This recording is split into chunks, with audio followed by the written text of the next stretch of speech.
ಯಾರ್ಯಾರ ಕೊರಳಿಗೆ ಸುತ್ತಿಕೊಳ್ಳುತ್ತೆ ಕೋವಿಡ್ ಹಗರಣ ಎನ್ನುವಂತಹ ಒಂದು ಪ್ರಶ್ನೆ ಮೂಡ್ತಾ ಇದೆ. ಈ ಹಗರಣ ಯಾರ ಕೊರಳಿಗೆ ಸುತ್ತಿಕೊಳ್ಳುತ್ತೆ? ಕೋವಿಡ್ ಸಮಯದಲ್ಲಿ ಕೆಲವೊಂದು ಹಗರಣ ಆಗಿತ್ತು ಎನ್ನುವಂತಹ ಆರೋಪ ಬಂದಿತ್ತು.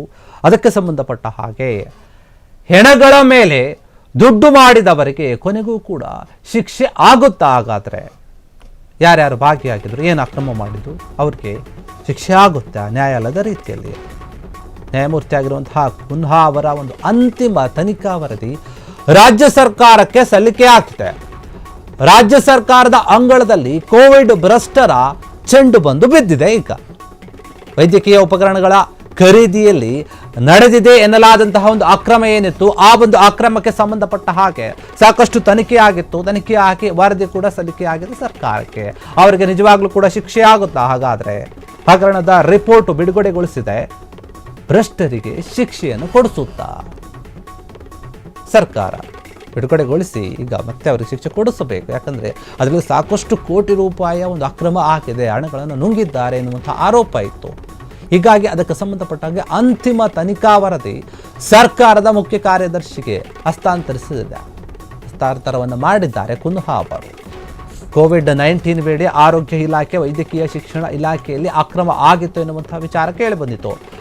ಭ್ರಷ್ಟಾಚಾರ ಆರೋಪ ಹಿನ್ನೆಲೆ ಆಗಸ್ಟ್ 2023ರಂದು ನ್ಯಾಯಮೂರ್ತಿ ಕುನ್ಹಾ ಸಮಿತಿ ರಚನೆಯನ್ನು ಕೂಡ ಮಾಡಿದ್ರು. ಇದನ್ನು ನೀವು ಸಮಗ್ರವಾಗಿ ತನಿಖೆ ಮಾಡಬೇಕು, ಸಂಬಂಧಪಟ್ಟ ವರದಿಯನ್ನು ಸಲ್ಲಿಸಬೇಕು ಅಂತ ಹೇಳಿ. ಈ ಹಿಂದೆ ಮಧ್ಯಂತರ ವರದಿ ಸಲ್ಲಿಕೆ ಕೂಡ ಆಗಿತ್ತು. ಮೈಕಲ್ ಕುನ್ಹಾ ಏನಿದ್ದಾರೆ ಅವರು ಸಲ್ಲಿಕೆ ಮಾಡಿರ್ತಾರೆ. ಇದೀಗ ಅಂತಿಮ ವರದಿಯನ್ನ ಸಲ್ಲಿಕೆ ಮಾಡಿದ್ದಾರೆ ಇವರು ಅಂತ ಹೇಳಲಾಗ್ತದೆ. ನ್ಯಾಯಮೂರ್ತಿ ಜಾನ್ ಮೈಕಲ್ ಕುನ್ಹಾ ಅವ್ರ ಪೂರ್ತಿ ಹೆಸರು. ಈ ಕುನ್ಹಾ ವರದಿ ಬಿಡುಗಡೆ ಆದರೆ ಯಾರ್ಯಾರು ಜೈಲಿಗೆ ಹೋಗ್ತಾರೆ, ಯಾರು ಜೈಲು ಪಾಲು ಆಗ್ತಾರೆ ಎನ್ನುವಂತಹ ಪ್ರಶ್ನೆ ಇದೆ. ಹಾಲಿ ಸಂಸದ ಡಾಕ್ಟರ್ ಕೆ ಸುಧಾಕರ್ಗೆ ಸಂಕಟ ಕಾದಿದೆಯೇ ಹಾಗಾದರೆ? ಯಾಕಂದರೆ ಕೋವಿಡ್ನ ಸಮಯದಲ್ಲಿ ಅವರೇ ಆರೋಗ್ಯ ಸಚಿವರಾಗಿದ್ದರು, ಬಿಜೆಪಿ ಸರ್ಕಾರ ಇತ್ತು ಆಗ. ಇನ್ನು ಕೋವಿಡ್ ಹಗರಣ ಸುಳಿಯಲ್ಲಿ ಬೆಂಗಳೂರು ಗ್ರಾಮಾಂತರ ಸಂಸದ ಡಾಕ್ಟರ್ ಮಂಜುನಾಥ್ ಅವರು ಇದ್ದಾರಾ? ಅವರ ಹೆಸರೇನಾದರೂ ಇದೆಯಾ? ಬಿಜೆಪಿ ಸರ್ಕಾರದ ಅವಧಿಯಲ್ಲಿ ನಡೆದಿರುವಂತಹ ಕೋಟ್ಯಾಂತರ ರೂಪಾಯಿ ಹಗರಣ ಇದು ಅನ್ನುವಂತಹ ಮಾತಿತ್ತು. ಅದಕ್ಕೆ ಸಂಬಂಧಪಟ್ಟ ಹಾಗೆ ಬಿಜೆಪಿಗೆ ಕೋವಿಡ್ ಶಾಕ್ ನೀಡ್ತಾರಾ ಸಿಎಂ ಸಿದ್ದರಾಮಯ್ಯ ಅವರು? ಯಾಕಂದರೆ ಅವರ ಒಂದು ತಪ್ಪುಗಳು ಏನು ಸಿಗುತ್ತೆ ಅಂತ ಹುಡುಕ್ತಾ ಇದ್ರು. ಈ ಒಂದು ವಿಚಾರವನ್ನು ಈಗ ಕೈಗೆತ್ತಿಕೊಂಡಂತೆ ಕಾಣ್ತಾ ಇದೆ. ಏನಾದರೂ ಅವಕಾಶ ಸಿಕ್ಕರೆ ಈ ಕೋವಿಡ್ ಶಾಕನ್ನು ಸಿದ್ದರಾಮಯ್ಯ ಅವರು ಕೊಡ್ತಾರಾ? ಸಾಕಷ್ಟು ವಿಚಾರಗಳಲ್ಲಿ ಮಾತನಾಡ್ತಾ ಇದ್ರು ಬಿಜೆಪಿಯವರು. ಕಾಂಗ್ರೆಸ್ ವಿರುದ್ಧವಾಗಿ ಅವರ ಬಾಯಿಯನ್ನು ಮುಚ್ಚಿಸ್ತಾರಾ ಈ ಒಂದು ಹಗರಣದ ಮೂಲಕ ಸಿದ್ದರಾಮಯ್ಯ ಅವರು?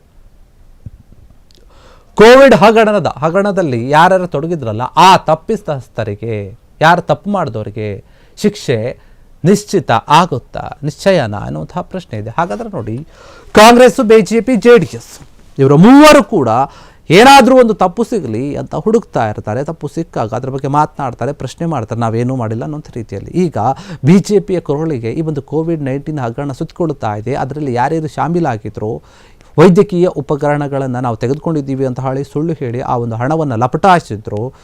ಆ ಒಂದು ಆರೋಪ ಕೇಳಿ ಬಂದಾಗ ಅದ್ರ ಬಗ್ಗೆ ತನಿಖೆ ಆಗಬೇಕು ಅಂತ ಹೇಳಿ ತನಿಖೆ ಕೂಡ ಮಾಡಿದರು. ವರದಿ ಅಂದರೆ ಸಮಿತಿಯನ್ನು ಕೂಡ ರಚನೆ ಮಾಡಿದರು. ಅದರಲ್ಲಿ ಕುನ್ಹಾ ಅವರಿದ್ದರು.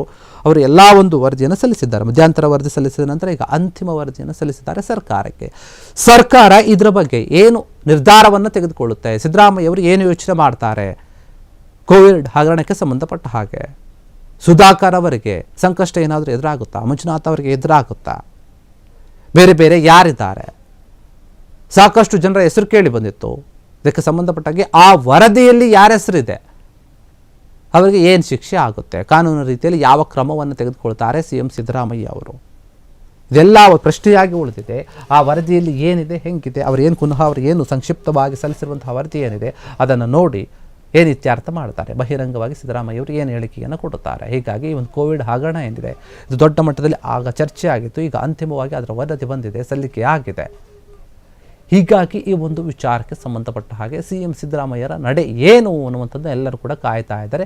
ಈಗ ಯಾರು ಈ ಹಗರಣದಲ್ಲಿ ತಪ್ಪು ಮಾಡಿದವರು, ಯಾರು ದುಡ್ಡನ್ನು ಹೊಡೆದಿದ್ದಾರೋ, ಕೋವಿಡ್ ಸಮಯದಲ್ಲಿ ಬಿದ್ದಂತಹ ಹೆಣಗಳ ಮೇಲೆ ಇವರು ದುಡ್ಡನ್ನು ಆಯ್ದುಕೊಂಡಿದ್ದಾರೋ, ಹೆಣಗಳ ಹೆಸರಲ್ಲಿ ಇವರು ದುಡ್ಡನ್ನು ಲಪಟಾಯಿಸಿದ್ದವರು ಅಂಥವರಿಗೆ ಈಗ ಟವ ಶುರುವಾಗಿದೆ, ಭಯ ಶುರುವಾಗಿದೆ. ಏನಾಗಬಹುದು, ನಮಗೆ ಶಿಕ್ಷೆ ಆಗುತ್ತಾ? ಆ ಸಮಯದಲ್ಲಿ ಕೋಟ್ಯಾಂತರ ರೂಪಾಯಿಯನ್ನು ನುಂಗಿ ಹಾಕಿಬಿಟ್ಟಿದ್ದಾರೆ ಕೆಲ ಕದಿಮರು ಅಂತ ಹೇಳ್ತಾ ಇದ್ರು. ಆಗ ಮುಖ್ಯವಾಗಿ ಆರೋಗ್ಯ ಸಚಿವರಾಗಿದ್ದಂಥ ಸುಧಾಕರ್ ಅವರಿಗೆ ಡಾಕ್ಟರ್ ಸುಧಾಕರ್ ಏನಿದ್ದಾರೆ ಅವರು ಸಾಕಷ್ಟು ಎಷ್ಟಾಗುತ್ತೋ ಅಷ್ಟು ನಿರ್ವಹಣೆ ಮಾಡಿದರು. ಆದರೆ ಆ ಸಮಯದಲ್ಲಿ ಆ ಕೋವಿಡ್ ಸಮಯದಲ್ಲಿ ಜನ ನರಳಾಡ್ತಾ ಇದ್ರು, ಪ್ರಾಣವನ್ನು ಕಳೆದುಕೊಳ್ತಾ ಇದ್ರು. ಅದರ ಚಿಂತೆ ಇಲ್ಲದೆ ಇವರಿಗೆ ದುಡ್ಡು ಹೆಂಗೆ ಹೊಡಿಬೇಕು ಅನ್ನುವಂಥ ರೀತಿ ಯೋಚನೆ ಮಾಡಿ ಸಾಕಷ್ಟು ದುಡ್ಡನ್ನು ಕಳ್ಳತನ ಮಾಡಿಬಿಟ್ಟಿದ್ರು. ಈ ಒಂದು ವಿಚಾರಕ್ಕೆ ಸಂಬಂಧಪಟ್ಟಂತೆ ಅಂತಿಮ ವರದಿ ಸಲ್ಲಿಕೆ ಆಗಿದೆ. ಸಿದ್ದರಾಮಯ್ಯ ಅವರು ಏನು ಹೇಳ್ತಾರೆ, ಯಾರ್ಯಾರಿಗೆ ಶಿಕ್ಷೆ ಆಗುತ್ತೆ ಅಥವಾ ಇಲ್ವಾ, ಅದನ್ನು ಕಾದು ನೋಡ್ತಾ ಇದ್ದಾರೆ. ನಾವು ಕೂಡ ಕಾದು ನೋಡಬೇಕಾಗುತ್ತೆ. ಕ್ಷಣ ಕ್ಷಣದ ಸುದ್ದಿಗಳಿಗಾಗಿ ಫ್ರೀಡಂ ಟಿವಿ ಸಬ್ಸ್ಕ್ರೈಬ್ ಮಾಡಿ, ಲೈಕ್ ಮಾಡಿ ಹಾಗೂ ಫಾಲೋ ಮಾಡಿ. ಹೊಸ ಸುದ್ದಿಗಳ ನೋಟಿಫಿಕೇಶನ್ಗಾಗಿ ಬೆಲ್ ಐಕಾನ್ ಮೇಲೆ ಕ್ಲಿಕ್ ಮಾಡಿ.